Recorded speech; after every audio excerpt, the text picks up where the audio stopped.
Good evening, Dragon Slayers. I am delighted to have with me this evening my emerging co-host, Rabbi Michael Dallen. And if you want to support this program, tell others about this podcast, and also read Michael's book, The Rainbow Covenant, and my own book, Dragon Slaying, a primer to assist people to navigate past trauma and become your heroic self. Well, we are at an interesting time in our country's history. There are a few times within my recall that we have been so dispirited and also so conflicted. Been a historian, I've looked back at American history, and I would argue that the first half dozen or so presidents of this country were fairly decent, competent human beings. And then we had a period of uncertainty until we were blessed with Abraham Lincoln. Thereafter, leadership suffered, and it was not probably until Teddy Roosevelt ascended to the presidency, and later his cousin Franklin Roosevelt, that we had presidents who had good of the country and the good of its people closest to their hearts. After Roosevelt, I think the next great president we had was likely Jack Kennedy. And then once again, we suffered a famine of leadership. Perhaps one would argue, at least I would argue, that although Michael, you'll disagree, Reagan had the capacity to pull the country together. And after him, likely Bill Clinton, Barack Obama. But thereafter, we have suffered for the quality of our leadership. And we are now confronting significant conflict that we can't seem to resolve. I guess the first one is, to whom does the American belong? And that question could be answered many different ways. I know when we've spoken with you before, your argument is, it seems like it's owned by the plutocrats, but that may not be justice. We do know that if there is a significant disparity in wealth in a society, that will soon provoke revolution and the separation of that society. In addition, we have not come to terms as to how to handle the immigrant and refugee problem. But I thought I would offer you, Michael, an idea to see what you thought of it. As you're probably aware, most of our allies, in fact, the vast majority of our allies, compel that if a citizen is to vote, they show a photo ID. Many of our states do that, but not the majority. Joe Biden alleged that any kind of voter ID would be a return of what he called Jim Crow, which I think is a real stretch. It's of interest that if we survey American people, virtually every citizen group in this country, Caucasians, Hispanics, African Americans, would support voter ID, and virtually every group condemns the notion of ballot harvesting, the practice of having one individual or number of individuals pick up ballots and put them into a ballot box prior to the end of an election period. So there is, I think, consensus that we ought to get to resolution, but somehow we cannot. And I guess my other point is, we have people in this country that are here because they are suffering in the land from which they emerged. We also, very likely, have people in this country that are here intent to do us harm. There should be a vetting process that allows us to separate those people that are legitimate temporary refugees who aspire to citizenship to those who may be out to do greater harm to us. Well, that's my preamble, Michael. Respond, please. Well, as a matter of law, it's up to the individual states to regulate voting procedures. And I'm not aware of any state that doesn't require ID. Michigan has required photo ID. It's not true in Nevada. Not in Nevada? We do require ID, but we don't require ID to vote. I don't know how that works. We We require ID. require ID in order to drive. Well, absolutely. Yeah. And I think you make the point is that most of us are accustomed to using our ID to get on an airplane, to open a bank account, to even enter a healthcare facility. But there are certain states that don't require ID in order to vote. I know that in Michigan, if you don't have ID, you don't vote. And we're very careful about that and have been. And I think that's the way it generally works.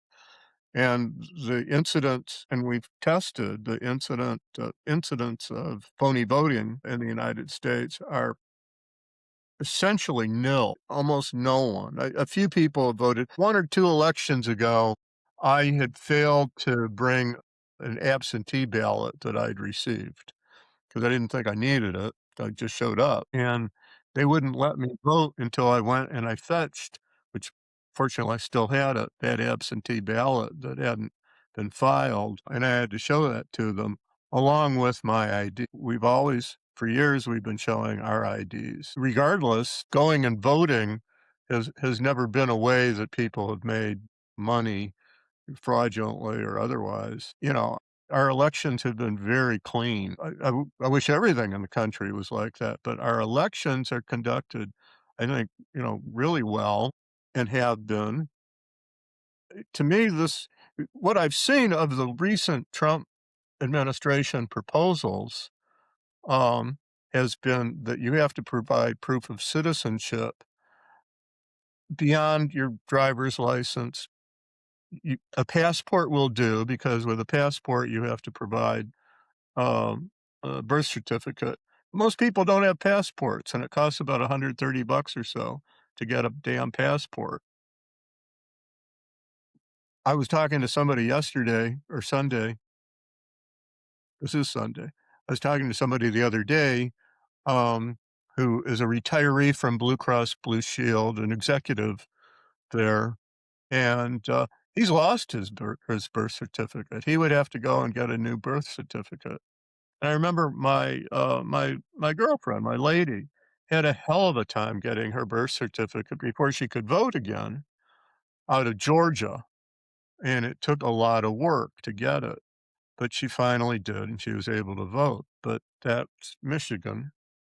But what they're proposing is something that would drive a lot of people from the polls, and I know that they are talking about having their armed bully boys. They're heavily armed ICE or Border Patrol at the polls. I told you the story of coming back from the Far East, and I wasn't allowed to leave the airport before I had been examined by this heavily armed Border Patrol jackbooted guy with an M4 and either tear gas, CS gas canister, or grenade launcher on his M4 and a K-bar jungle knife and what looked like it was a semi-automatic sidearm, probably a Glock because that's what they carry, um, that is capable of blowing holes through people.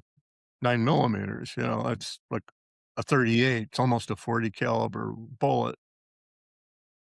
And he had to hear my accent because he was suspicious of my yarmulke. I don't think they're doing that at Dallas-Fort Worth Airport, but they are doing it at airports that are questionably Trump country, and I think that is to intimidate, cow the population. I think that this business of pure elections is just another trick to try to control who votes and to limit who votes. The same as, in the South, they used to have poll taxes. Actually, if you required a passport, that would be worse than a poll tax. It'd be $130, and you'd have to wait for them. Oh, and they've cut down the number of people who are processing the passports. That's the Trump administration to save government money. So let me ask you a question. I had the good fortune of watching a basketball game this afternoon while I was eating lunch, and I saw arguably our most charismatic president since Jack Kennedy there at the basketball game, and there was Barack Hussein, blessed of Hussein Obama. yes, right. And I was impressed, first of all, with his charm, his grace, and they even did a few videos of him shooting baskets. So, he's got the charisma and he has the heart to resonate with much of America, I believe. I guess I was going to actually, I'm going to quote from him, bastardize the quote. Do you think that the arc of compassion of most Americans turns towards fairness? Yes. So that's what I think we need to mobilize in behalf of this issue. We need to pull together people who will say we need to facilitate a way that everyone who warrants it can have access to the polls and can be provided IDs. And we need to facilitate it in a way that is not onerous. I personally, in order to qualify for a variety of things, have to get frequent birth certificates from Wayne County, Michigan. Every frigging application of some moment. That is, if I'm applying for a state license to practice medicine, that's required. And it's not that onerous. Wayne County is very generous in the way they get it to me, very swift and very efficient. If I need an extra Social Security card, the government is quick to issue that. So I think we have ways of doing it. It's just to facilitate it for people that are not as accustomed to dealing with the bureaucracies. Well, that may be, but I really have the sense that it's a phony issue because there's no massive voting fraud. There's a tiny, infinitesimal amount of voting fraud, and usually it's people who forgot. I would agree with you. We've seen no evidence of voting fraud. The problem is the perception of some, which has been amplified and fed by irresponsible sources. So we need to put that to rest. Well, it is part of the plot of, I'm not talking about the plutocracy as necessarily a self-aware, well-defined, uniform kind of conspiracy, but it's a force of domination. And they come together and they will try to buy this election besides screwing around with voting procedures. And you're going to get extraordinary lies. What do you think go ahead. Well, the problem is that people get the kind of government that they deserve. Great people produce great governments. Washington could not have come up out of Iraqi society. Lincoln could not have been born and developed as the mensch, as the wonderful person that he was in in Egypt. Those societies aren't capable of coming up with a man who's really worthy of the name of man. You get slave masters and you get slaves from some societies, but America has been able to put forth just terrific people. It takes quite a society to produce a Teddy Roosevelt or Franklin Delano Roosevelt or an Obama or a Clinton.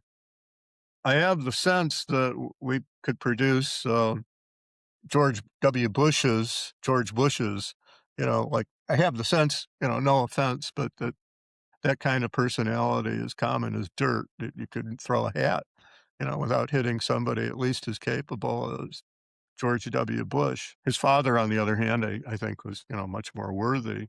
Well, his father was a distinguished, experienced man, trained in the CIA, war hero. Well, he wasn't trained in the CIA. Remember, I had some dalliance with the CIA. I was going to join. I was recruiting with the CIA, and I remember reading about George, and he was named. He was the political appointee named to I, be the head of the CIA. so he didn't come up to the ranks. Not at all, not remotely. He had nothing to do with it. But he was the kind of guy that the Republicans could trust to couldn't trust the agency to because he wouldn't rock the boat. Mao Zedong wanted to meet with him, and he could have changed history by meeting with Mao, and he didn't have the courage. He didn't wanna do anything that would rock the boat, and the Chinese came away, according to the intelligence that we got, we don't know if the Chinese were lying or not, but they thought he was not a paper tiger, but you know, just a just a paper man, you know? So I don't know about him, but I mean, he certainly risked his life at Midway flying for the Navy.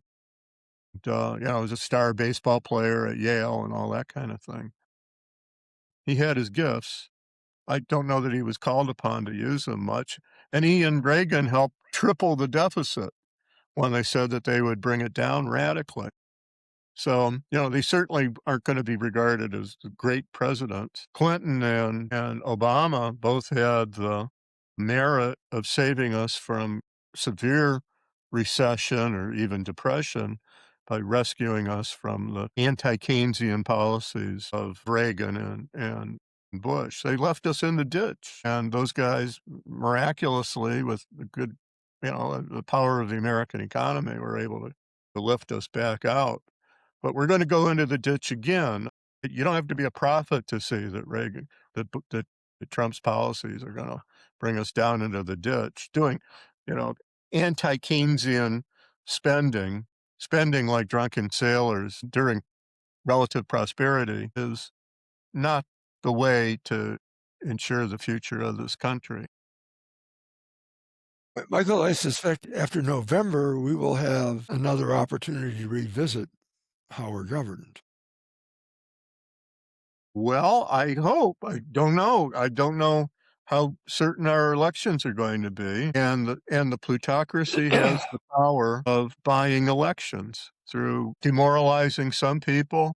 I've seen it happen. I've watched my black friends, people I know and care for decide, "Oh, no, no, they're both crooks. They're all crooks. There's nothing for us in this election." And the Republicans, Steve Bannon and company, who are some really unscrupulous guys and women, are able to do what's necessary to enervate their opponents. Well, I will bet you a dinner the next time I come to Detroit Okay. that the Democrats are going to prevail in From your mouth Congress. to God's ears, Doc. I sincerely I, hope so. We need that because we can't have this lawlessness. We both watched a little bit, at least, of Pan Bondi speaking before Congress, and there's never been an attorney general like that. A lawless attorney general who tries to distract us from her lawlessness with citing the state of the stock market. except for A. Mitchell Palmer, who was the Attorney General for Woodrow Wilson, right? He was a humdinger, that's for sure. Yes, Okay. oh, yeah, well, the United States has done some unspeakable things. Well, remember, my mom was born in World War II generation, and she worked on her father to not vote Republican because, I mean, and when she came along, FDR was coming along, and she had to persuade her father that FDR was different from previous Democratic leaders, from William Jennings Bryan and his fecklessness, and before that, there had been, you know, long before my mom's time, of course, but there had been Woodrow Wilson, who had chased the black people who had been faithfully serving the government and the bureaucracy in DC, chased them out of their offices, impoverished them. I mean, he was the representative of the white South, and they weren't going to have black people and good jobs, and so, you know, Leonard Cohen, we both like Leonard Cohen. Leonard Cohen has a line about the United States that only America, he's speaking as a Canadian, he's talking about the US, America.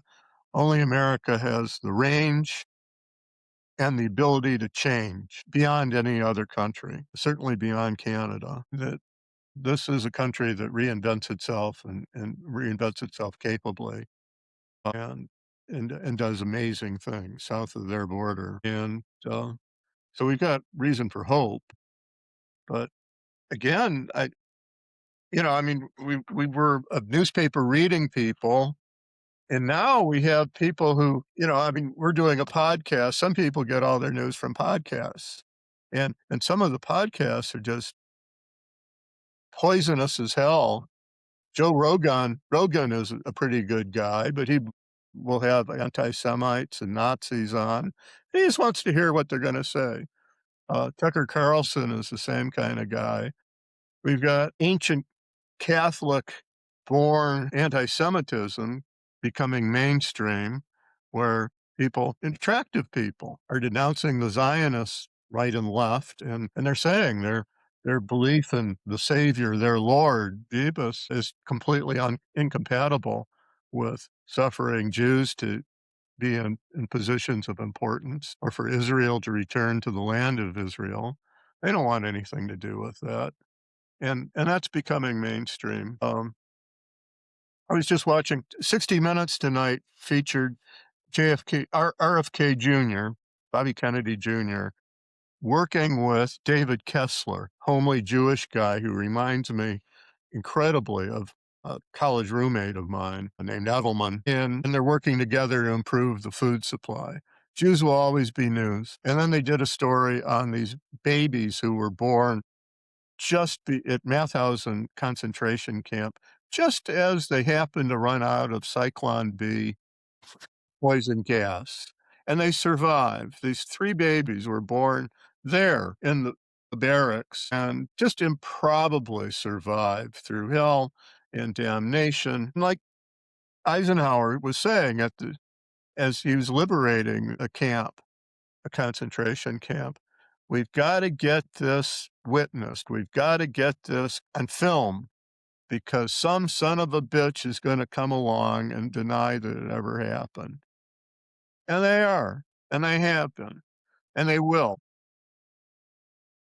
You know, I wrote Rainbow Covenant because I recognize that the Jewish people, the people of Israel, are a central people in history, and it's a much underrated people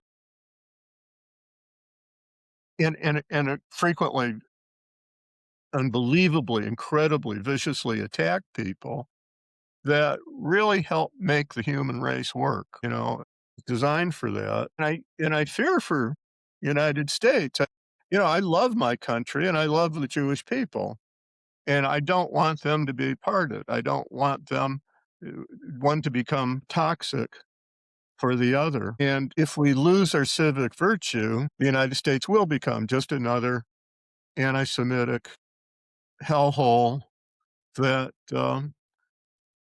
I know, that will be damned, that will literally be damned. We're told again and again in the Bible and the Torah that those who bless the Jews are blessed, those who curse the Jews are cursed. Latin America, we talked about this before, I know, but the Spanish and Portuguese world decided that which side they were on. They would curse the Jews, expel the Jews, and it has resulted in the Latin world from Iberia to Tierra del Fuego and Ecuador being just a backwater, just a crappy place where what happens doesn't really matter all that much since they got rid of the Jews. The Spanish Civil War was a war fought by plutocrats, the masters of Spain, the landowners who treated their own employees, their tenant farmers as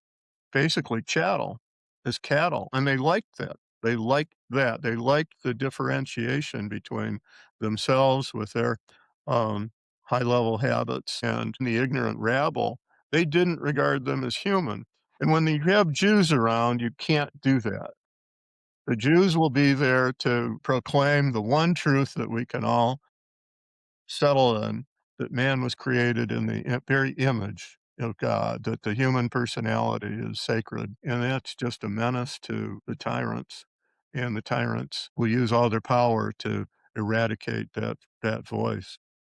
Well, we have been referred to, Michael, as the chosen people. We've also been referred to as the people of the Word, because the Word has guided us. I happen to believe that our country is similarly blessed in that I agree. I would argue the Constitution is the most elegant political document ever written. I think of it as a flowering of Hebrew philosophy. Walter Isaacson, a member of our tribe, did Brilliant a one, yeah. Smart guy. He very works with Christiane Amanpour, I believe. very brief book, but a book worth reading entitled The Greatest Sentence Ever Written. And the greatest sentence ever written, according to Isaacson, is the beginning of the Declaration, which he said Jefferson and others worried over, worked over for weeks before it emerged. We hold these truths to be self-evident. Self-evident was Franklin's line. Right, correct. That all men are created equal, that they are endowed by their Creator with certain unalienable rights, that among these are life, liberty, and the pursuit of happiness. And it went through a number of editorial changes. Originally it was life, liberty, and property. But what a wonderful sentence. Truly, worthy of the Isaiah. Right. And I think Notice that the men who did it all had Hebrew names. Benjamin, son of the right hand. Thomas, Hebrew name, twins, it means. George, we can't. George is not one of our names. It's in Washington. We can't have them all. so there's no Jorge in the Bible. No Jorge. A lot of Yochanans, Johns, but and lots of Samuels. So, but they were Bible reading people. I'd like to push this point across a bit, because what I grieve is that I believe that both of us, you and I, we're still the product of a traditional classic education where we learned English literature, foreign language. We learned basic science, mathematics, and certainly history. And certainly there are a number of blemishes on the history of our country. There's racism. There's the way we treated Native Americans, the way we treated Chinese, the way we treated virtually every minority, including our own people when they came to this country. But through it all, we had a guiding light that has been echoed from time to time by people like Frederick Douglass, MLK, Kennedy, Obama, and others, that Abe Lincoln, of course, that we see through them our better selves. And I hope that our kids understand this, that our kids begin to appreciate the extraordinary journey that this country has been on and the greater potential that awaits us if we can pull it together, if we can speak e pluribus unum, we are together as one. Ad astra, to the stars. Yeah, we've got a terrific foundation and wonderful people there. Will it withstand the pressure of extreme monetary inequality? I don't know. Plato didn't think it was likely. He really figured that after a couple hundred years, maybe tops, of democratic government, he regarded it practically as mob rule, but that he didn't have much sympathy for democratic government. But he didn't think it was stable, that it would not last, that it would be replaced by tyranny of the rich and powerful, that the rich and powerful would find a way to dominate the polity, and that would eventually, and that would end in tyranny. And then eventually, in response to tyranny, there would be an explosion of anarchy until another man on horseback would come along and whip us into shape. Well, But the democracy was inherently unstable. if you look at our development, you and I did not emerge from great wealth. Both of us, I'm sure, had some fair amount of financial and status anxiety as we pursued our professions and ultimately pursued it to the point of, I hope, recognized excellence. And I think that's true also the irony of looking at the robber barons, Andrew Carnegie, John Rockefeller, DuPont, and others, those guys were rather ruthless dudes in their youth and middle age. But as they approached the end of life, they developed foundations that made certain that there would be some kind of legacy that was made available to people without regard to what their class was. I That's believe, true. Look at Carnegie, yeah, golly. Yeah, I mean, one of the most ruthless of the robber barons, and, he believed in libraries, you know, and right. literacy, and regardless of class, color, or creed, and made sure that we would have libraries everywhere. Wasn't You he? gotta give other nations don't have people, often don't have people. I mean, you had the Medicis in Italy, in Florence, but, they left behind a legacy of art, but they didn't leave behind a legacy of good citizenship, and Rockefeller was this devoted Baptist, and look at his children. I mean, his children were pretty terrific people too. Really, I remember there was a story about the Ritchie boys in World War II, all these bright young men who, were trained in German. They had German, and they learned German, and they were intelligence operatives in the war, and Rocky Rockefeller, the governor of New York, was one. They went to war. Look at the way the Kennedys sacrificed themselves in war. Some countries, you don't have an upper class, plutocratic class um, that where the young scions of wealth and power go to war and sacrifice their own, but America has. Well, a man that the Chinese thought was kind of a paper tiger was the grandson of Prescott Bush. A true rodder. Right. And Yeah. and his at age 21, he shot out of the sky. Of course, I'm sure Trump would call him a loser, but Trump would call him a loser. Well, yeah, Trump has his own legacy. I mean, his grandfather ran whorehouses in the Yukon. It's a job. Somebody had to do it, and somebody somebody had to make a living, right? he was seriously interested in avoiding the draft back in Germany, so, which he did. Yeah, and we can't kick about that. I mean, our people didn't wanna join the Tsar's army. They did everything they could to get the hell Well, out of. I would assure you that neither you nor I would be here if Elias had joined the army. If he'd been Yeah, drafted, yeah, yeah. yeah, they wanted him. So, The Jewish boys were in the front line. They were the cannon fodder. well, they wanted to turn them into Gentiles. They tried to bring them in at the age of 12 and turn them into something that they weren't, and they worked at that. But that was the method of the Tsars. They wanted a third of the Jews to assimilate, a third of the Jews to die of starvation, and a third of the Jews to get the hell out, which we're among those who got the hell out. That was, again, when you look at human history and you see this remarkable people through it all, inventing things like the teddy bear. I was just going on about a New Yorker article about we know the Jews invented Hollywood, but the Jews also invented the toy industry, which I didn't know, starting with the teddy bear of all the damn things, and Hasbro and Mattel and Ideal. No, and I still don't know who invented the Slinky, you know, got to look that one up.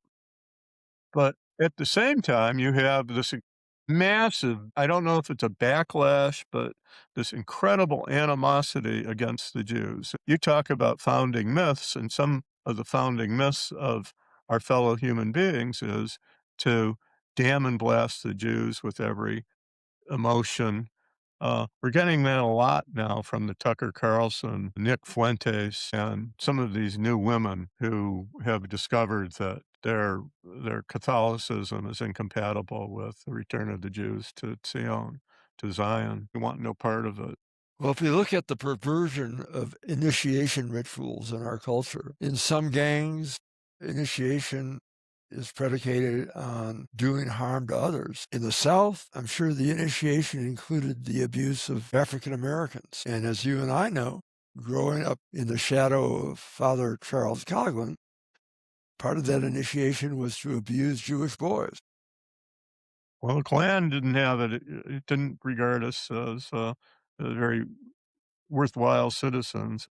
And we still have the memory of, actually, I've forgotten the name of the boy in Atlanta who was taken out and lynched uh, for um, i- over nothing.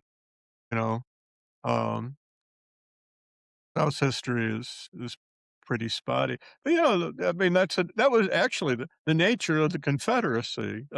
Something founded in the denial of the humanity of one's fellow human beings naturally had an, a severe and acute Jew hate that was in it.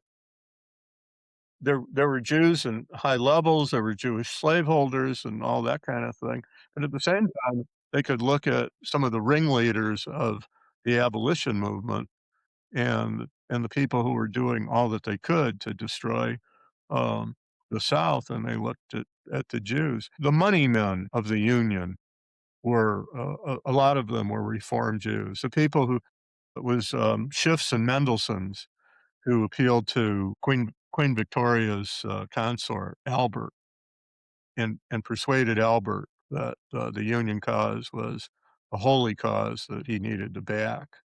And it didn't look likely because the money interest of England was with the South to get the cotton, to run their mills, but they got Albert and others instead to subscribe to the Union war bonds. It was an amazing sales job, and today, where are the Schiffs and the Mendelssohns? They're all Gentiles.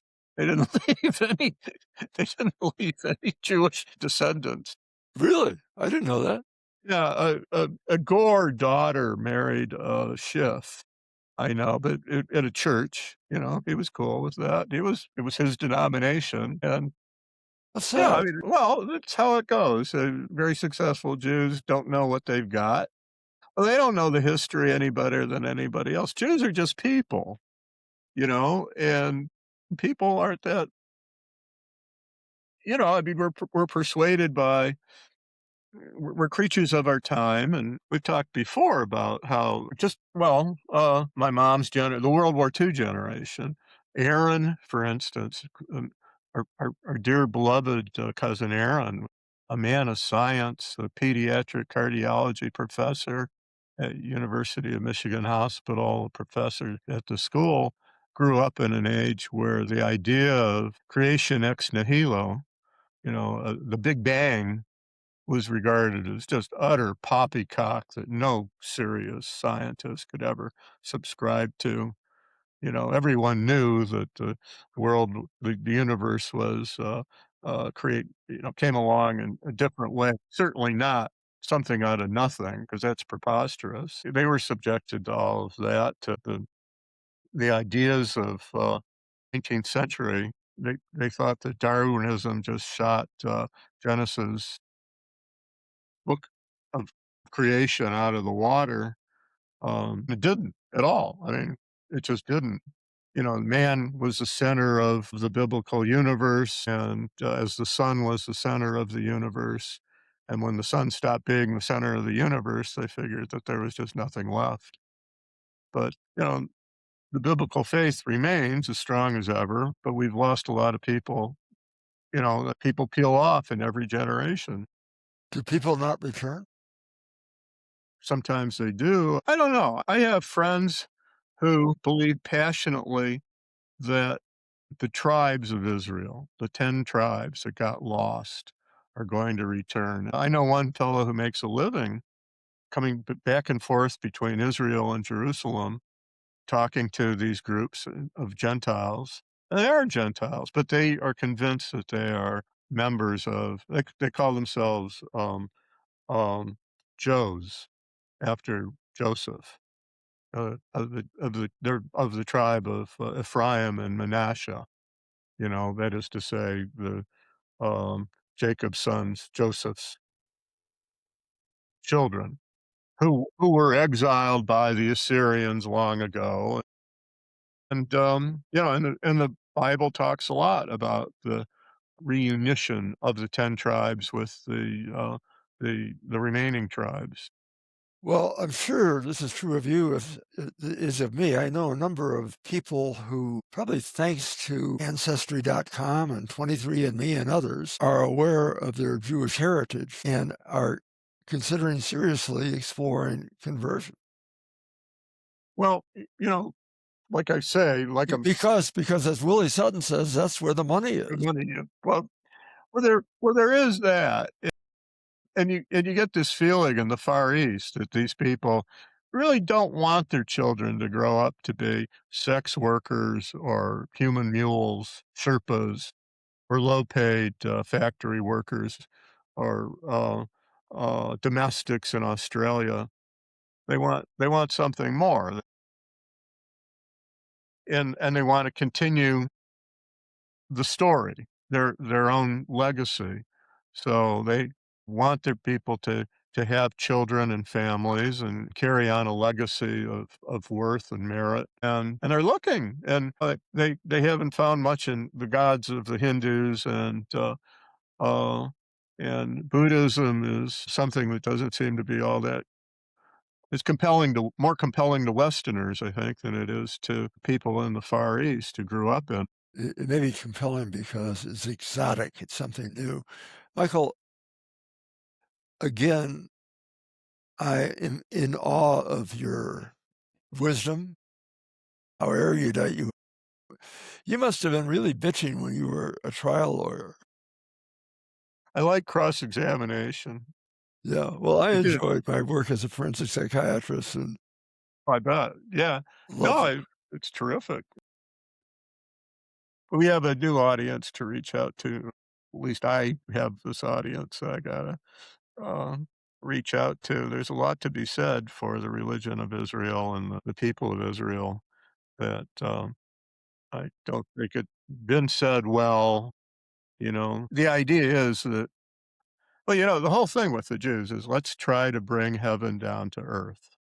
That's our mission. The Cromwell's people, all the priests and prelates that he worked with in the Great English Revolution had that same feeling. After they read Deuteronomy, they felt that, it had been Tyndale finally translated it, and they really thought they had something, and they were going to carry this forward, and they were gonna bring heaven down to earth, and, the Torah has that effect on people that you I was talking about different architects.